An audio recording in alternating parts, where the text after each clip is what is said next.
Same for AMC. The REIT for them is EPR Properties. They own a majority of AMC buildings. Same thing. AMC pays rent to the landlord. So that's essentially what REITs are. The landlords and their tenants is going to be a little bit bigger than ours. It's like Hilton, Marriott. There's such a thing as hotel REITs. Yeah, hotels pay rent as well. Get your water and keep some wine. I should have had some wine. With exposure, execution, and consistency, there is nothing you can't do. Just keep planting. Hello, everyone. Thank you so much for tuning back into another episode on the Responsible Homegirl Podcast. My name is Kiani Epps. Of course, I am the Responsible Homegirl, and this is a space that I have created so young adults can become financially responsible and wealth conscious.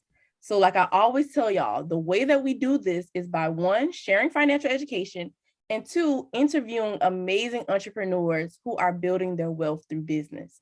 So y'all know I have been talking y'all heads off about personal finance for so long. And in this season, I want to invite some personal finance content creators that I look up to, that I admire, that I have been watching even before I decided to create the Responsible Homegirl. And today we have no other than Mr. Andre, the Millennial Next Door himself. So Andre, thank you so much for being on the podcast. Yeah. Thanks for having me. I'm excited. I'm excited to talk about personal financing and investing and everything, and help out a few people. I'm really excited for it. Right. So, matter of fact, let me tell y'all a little funny story about how I even got introduced to Andre. So this was way before I started. I don't know if it was way before I started the Responsible Homegirl or not, but I had been following him for so long because the education, the content, everything that he shares is just so dope and it's so relatable. I love when people share content that is digestible for like the everyday person who may not be deeply involved in personal finance. But anywho, one day I saw a flyer where he was hosting this 7-day workshop, investing workshop, and every day was like multiple speakers. It was a virtual event. Y'all, when I tell y'all that workshop was so good, and it was my first time really investing in something like dealing with personal finance. And it blew my mind. I took so many notes. I probably still have the notebook pages filled up with notes. But this is just like a full circle for me because, like I said, Andre was somebody that I used to look up to or still look up to. And now, boom, he on the Responsible Homegirl podcast. Like I mentioned before, you're going to make me cry. Don't do it. Okay, Andre, so can you tell us a little bit about yourself and why did you even get involved in personal finance? Like, why did you start caring about personal finance and investing? Yeah, I got started way back in 2016, when I was becoming the Millennials Next Door, and I was just bored at my insurance job. I always thought I was good with money. It turns out I was just really cheap. Because, I didn't know anything about money at all. So, I'm studying for this certified financial planner thing. And I'm learning so much. It's like, whoa, Andre, you don't know nothing. I really thought I did, Kiana, but apparently I don't. So with everything going on, I said, okay, I need to get my finances set up. And, ultimately, it's just, I just want to retire early and be on the beach. I don't plan on retiring in America. It's too expensive. That's the cheap side in me. But it's like, I just want to get this thing done with so I can enjoy the rest of my life and just keep it on moving. So, that's what I do. Good personal financial management, because, you can make a lot of money, but if you can't manage it, it kind of negates everything you just earned. Exactly. And the same for investing. It's like, hey, I need my money to work for me fast so I can get to my retirement faster. Right. So you said that you were studying for the CFP. Anybody that don't know what that is, that just stands for Certified Financial Planner. So are you currently a certified financial planner? No, not currently. Every now and then I think about getting back on the train for it. But it's like, honestly, when I was working in a financial firm, and this is not a knock on CFPs, it's just for them, their content and the study material is really more geared towards people who are making well into the 6 figures. And honestly, that's just not my clientele. Yeah. So if I did become one, it'll just be just as I'm a CFP, but I don't think many people get much benefit. I'll be teaching the same thing I'm teaching now. Absolutely. And I feel like what you said is very true, because sometimes you can't even work with certain advisors unless you have like $250,000 worth of investable assets. And if you think about like the everyday person who is, wanting to retire early, who wants to learn how to invest, they need to be served as well. So now, can you tell me a little bit about like what inspired you to create the Millennials Next Door, and how did you build that brand from the ground up? It's an interesting story. It's a long story, but I'm gonna sum it up. Okay. I hate to say I feel like I just got lucky, but I feel like I just did. Maybe I got in at a good time when it wasn't such a saturated market. Mm-hmm. But on my Instagram page, I had a boring personal one because I ain't do much back then. So it's okay, I'll just post some financial stuff, and people started liking it. They wanted to see more of it. Next I know, that page just became my business page at one point. And then from there, it just like took off on Instagram. I think it's like maybe 34,000 followers now. Wow. And like after it reached 5,000, I was done. So, yo, this is dope. I think I'm done, because I didn't think it'd get past 5,000 at all. Right. But, since then, it's just been nice just to teach about investing mainly. That's possibly part of the journey too, is I say, hey, what works well for me? Like what is interesting to me? Mm-hmm. And more importantly, what will people pay for? So, I've done personal finance, I've done personal coaching. Now I'm on investing, and that's why I'm going to be sticking for the long term now. Mm-hmm. And just because, when I was doing the financial coaching, it turns out that people who need help with money, they don't have a lot of money to pay you with. Talk about it. And it'd be crazy. Like I'm talking to people in Cali, they're making 6 figures, and I was only charging $100 per month. They did not have the money for it. Because they live paycheck to paycheck. It's not about what you make. It's about, it's really not about what you make, but it's more so about what you keep. And if you can't manage it, you can be living paycheck to paycheck and still earning well into the 6 figures. Facts. Yeah, 100%. It's just amazing how many people you'll talk to that make a lot of money, but they don't keep none of it. It just keeps shelling out. Mm-hmm. Sad, but yeah, that's the life we live in. Yeah, but also that's why, or that's where we come in at, because I don't know why people think like budgeting is just for people who like are tight on their money, or they only have a little bit, so they need to plan it out. Right. I don't care if you make $10,000 a year or $100,000 a year. You need a budget. Period. Yeah, 100%. It's just, I talked to this one lady, shout out to Rhonda Potter. She's this big VP in Chase Morgan Bank, and she manages clients like, I think $500,000. They need to even come sit at her table, basically. Mm-hmm. But, me and her will talk every now and then. So it's like the things that the wealthy do, it's the same habits that anyone can do. Yeah. We think there's a lot of secrets, that's like clickbait when I say these are the secrets the wealthy don't want you to know. Mm-hmm. Y'all, it's the same secrets. Like everybody knows it. It's just the basics. That's it. There ain't no secrets out there. Right. But it's those small habits that, make big changes over time. And that's something that I always try to preach to my community, because it doesn't matter if you can save $5 or $20. Mm-hmm. Some people don't save that.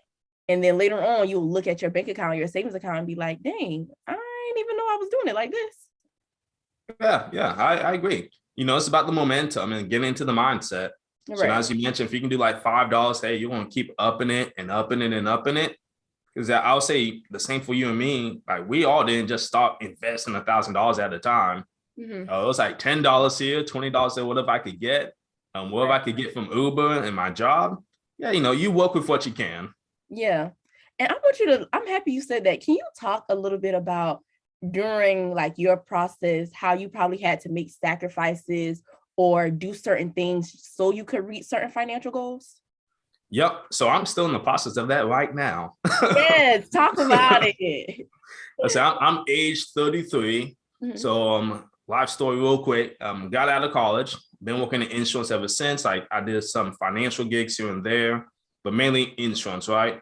So got married, got into a house, we got divorced, split up everything. So it's kind of like starting over a little bit at age 30. So I decided, okay, I can financially dedicate myself, sacrificing everything for the next 5 years. Mm-hmm. So age 35, that's when I'm starting to get a little bit more loose with my money.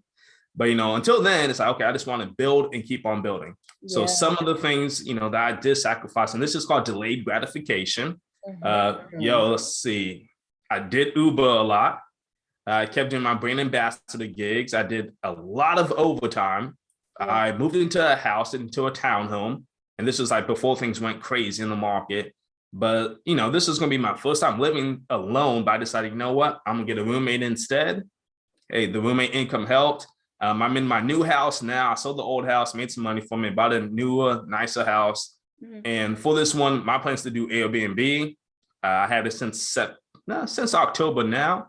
But yeah, I got to get Airbnb in here because otherwise this thing needs to make some money. Otherwise, it's just, going to become a liability in every sense. Right. That's what it's about. Delayed gratification. It's like if you do sacrifice 5 years now, like you can really set yourself up financially for the next 20. Yeah. Just got to put in the time and just say, you know what? I don't need to go out. I don't need to go on any trips anytime soon.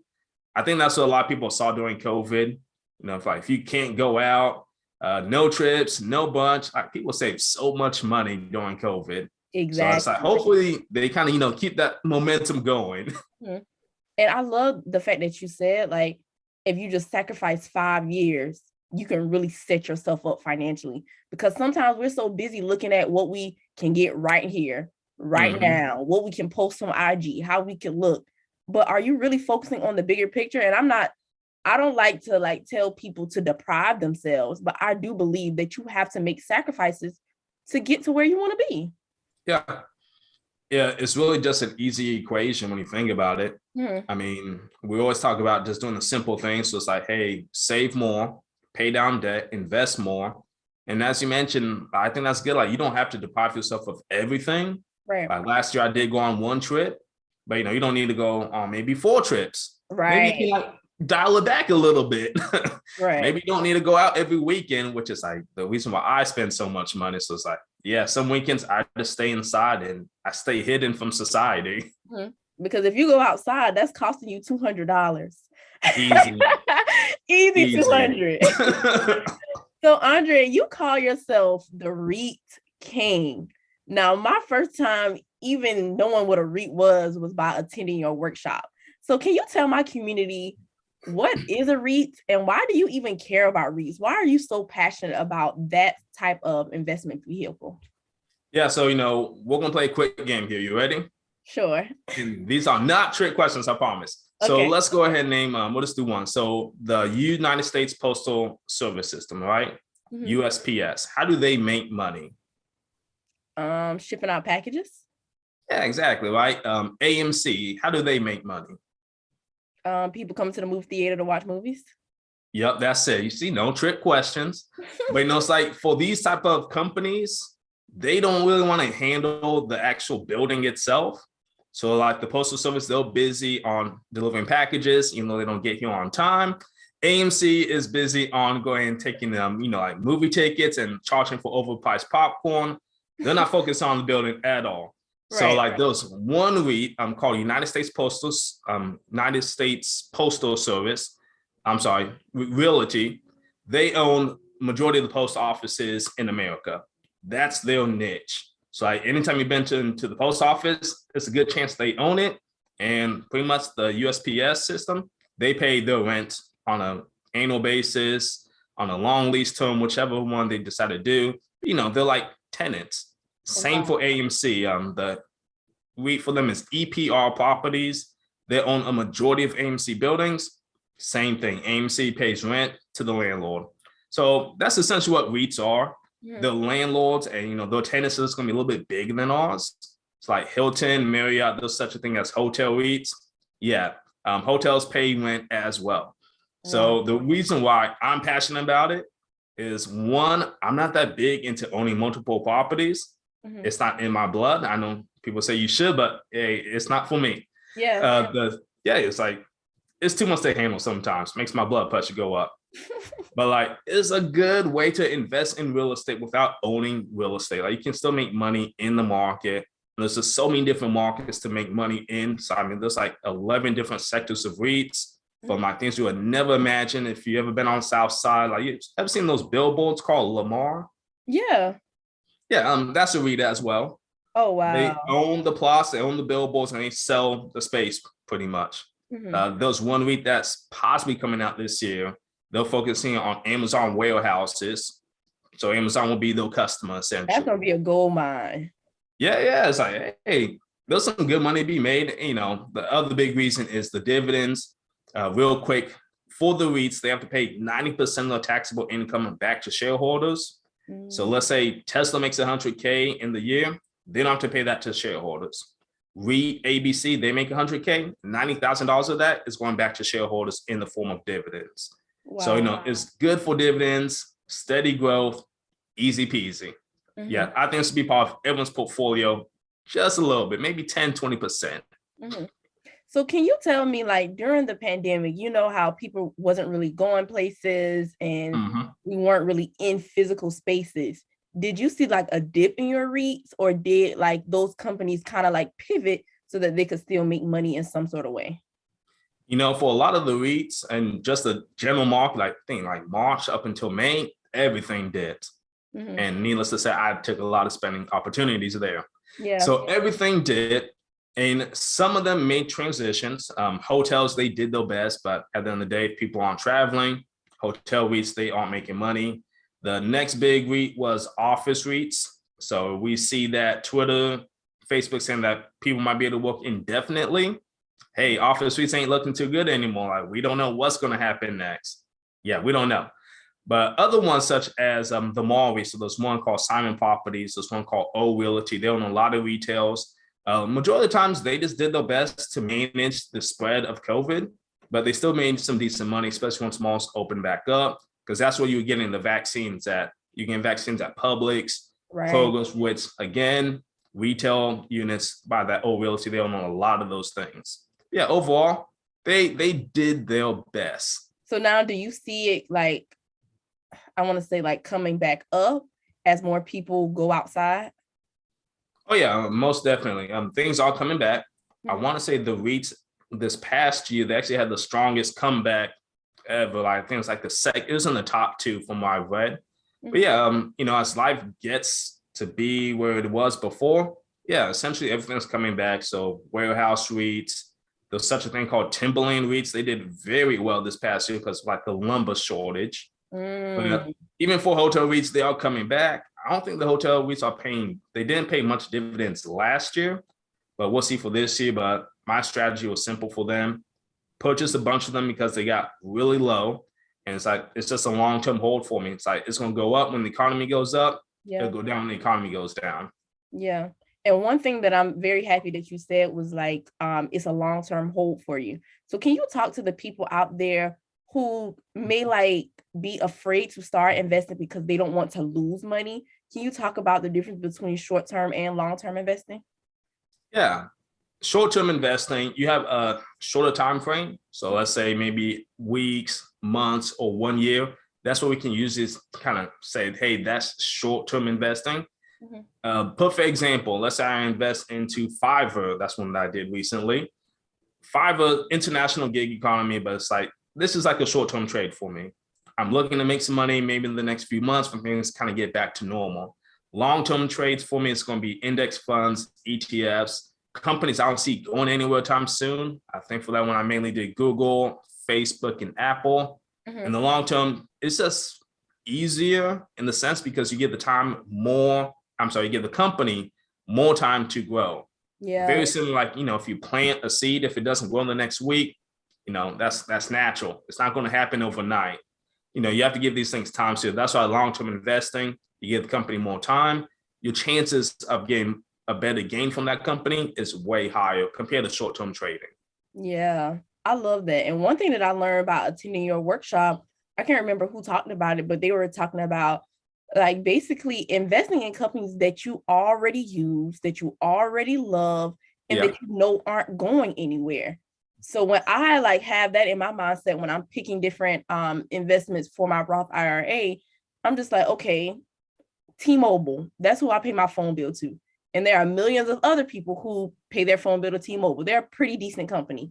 Apple, like you said earlier, Apple is another one. Facebook, Google. So like these companies that we are always using, that we already like, we already trust, and we know aren't going anywhere.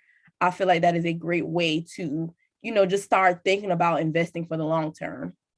Yeah, exactly. And you know what? I mean, investing isn't necessarily easy, but it can be easy. Mm. So, index funds, ETFs, I'm a big advocate for those. If you're not sure which stock to pick, hey, buy the whole sector, buy the whole market. Yeah. And as long as the market wins, you win too. Yeah. And can you talk a little bit about because somebody might be listening to this and they may not know what an ETF is or index fund is.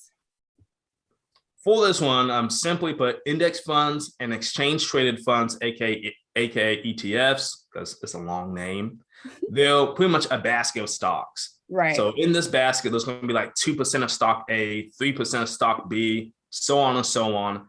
The way I always like to use the analogy is think about the Lakers. Let's say the Lakers are playing whoever, and you say, I want to put some money on the team. You can put $100 on LeBron James and call it a day. But say, hey, what if LeBron has a bad game? You lose all your $100. Yeah. So instead, you say, I want to put $100 on the Lakers. If the Lakers still win, you get some of your money, even though LeBron might have been out for the 2 weeks. And that might be a good example of the sector. So, you can buy clean energy stocks. Yeah. You can buy index fund in financials. You can buy one in the metaverse. And then the ultimate one, say you just want to invest in the NBA. That'd be like buying the stock market indexes such as SPY or the NASDAQ, just playing it all across the table. I think the main benefit is you're not going to gain a lot. You're not going to lose a lot. It's typically going to go steadily up. Yeah. I love that example. I hope y'all took note. I love that. So now segueing into people who want to invest. I always say investing is such a broad term. There are so many different ways to invest. But since we're talking about the stock market, can you give my community maybe just some simple, quick, easy steps for those who want to start investing but hasn't started yet? Where should they start? What should they do? Ooh, man, yeah, that's a loaded question there, but let's knock it out. All right, so the first step I always suggest is to find someone that you connect with, whether it's me, whether it's you, whether you pay for a course, don't pay for a course, find some type of source and community that you can connect with, because that's going to help you grow at the end of the day. Outside of that, the next step, hey, create your brokerage account.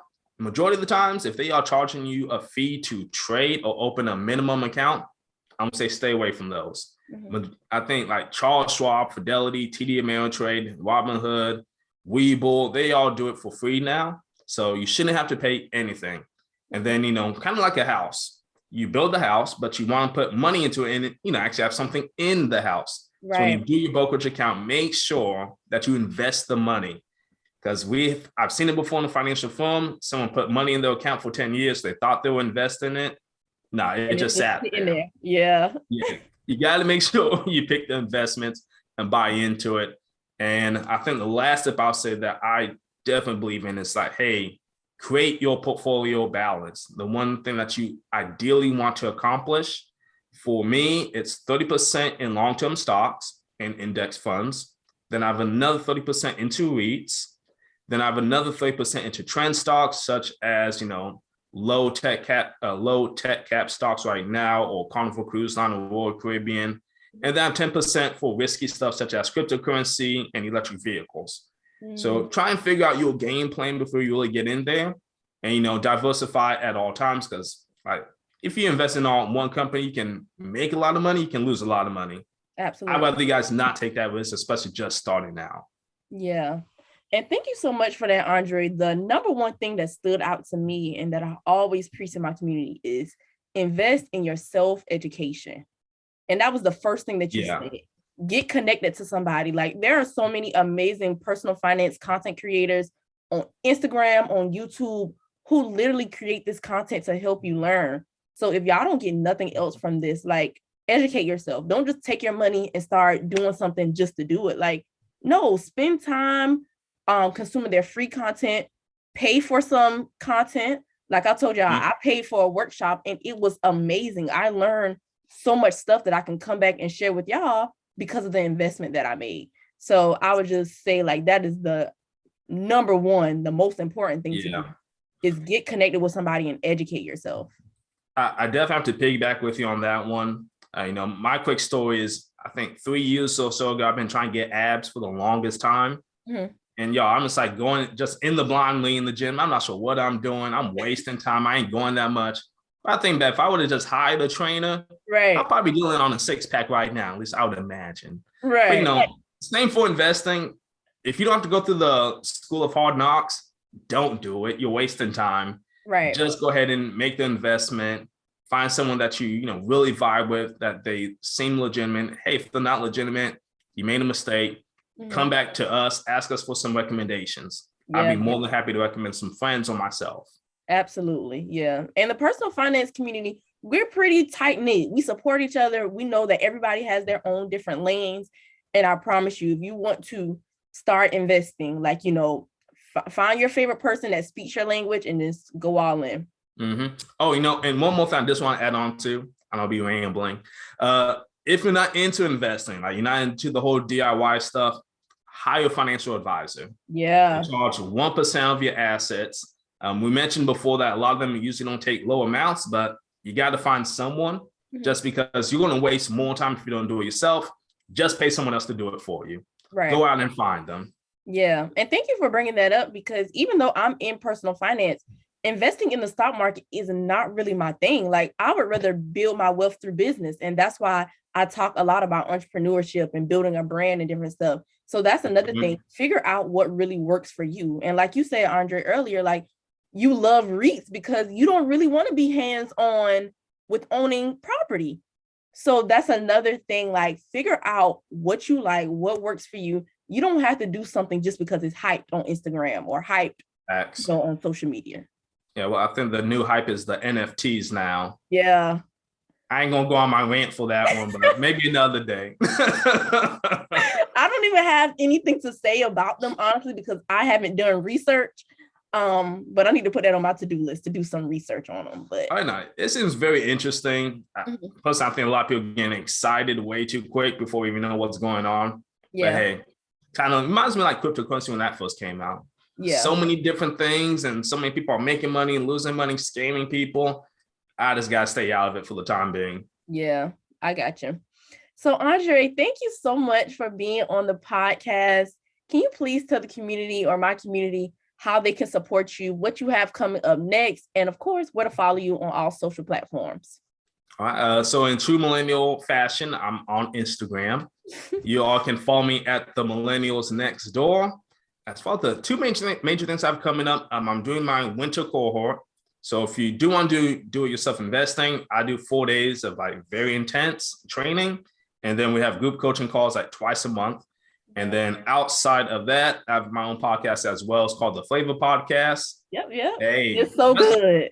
Thank you. We'll be trying out there. So we'll get back into the guests coming up here actually next month for Black History Month. Mm-hmm. So it's going to be good talking about the racial wealth gap. Yeah, I love that.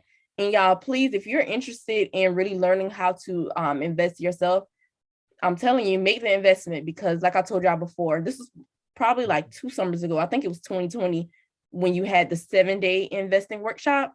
Yep. It was so good. I would pay for it 10 more times if I could. It was that good. I mean, you still can. I'll give you my Cash App later. Yeah, we'll work that out. Stop it. All right, Andre, is there anything else that you would like to? Oh, I forgot to ask before we end this. Can you tell my community irresponsible financial decision that you ever made? You said any responsible decision I've ever made? No, irresponsible. Oh, when I was engaged, me and my fiance, we went to some place. Like, you know how they do those shows for you where they want you to buy something? Yeah. We went there to get some free wings. I said, hey, free wings. Yeah, count us in. I say, we ain't going to buy nothing. We're going to buy some expensive pots and pans. I think it cost like $1,500. And they said, we'll get a cruise as well. So a cruise too? That sounds really nice. Never went on the cruise. Took us like 3 years to pay off the pots and pans. I was like, oh, Jesus. Never again. Okay, so please tell me about these pots and pans. Like, did they not stink? Were they like the best pots and pans ever? I couldn't even tell you. I still got them to this day. They are right. ain't worth no $1,500 though. Right. And y'all never took the cruise. Never took They the had cruise. the cruise? Yeah. I think we tried to give it to someone because we decided not to go ourselves, and they decided not to go either. Oh, and wow. then the deadline passed. Dang. Okay. So I always ask my guests that question because, of course, I have a brand called the Responsible Homegirl, but I always say I am the recovered irresponsible homegirl. So I made so many irresponsible financial decisions and dumb money decisions.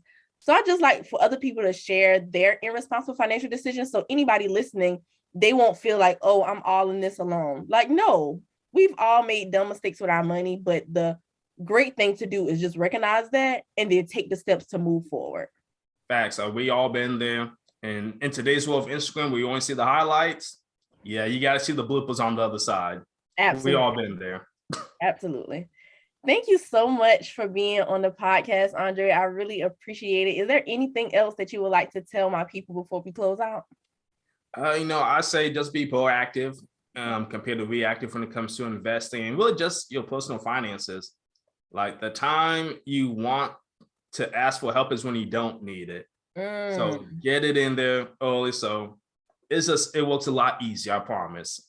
Yes, I love it. I love it. Thank you so much again. Thank y'all for tuning in. Always remember, with exposure, execution, and consistency, there is nothing you can't do. See y'all next time.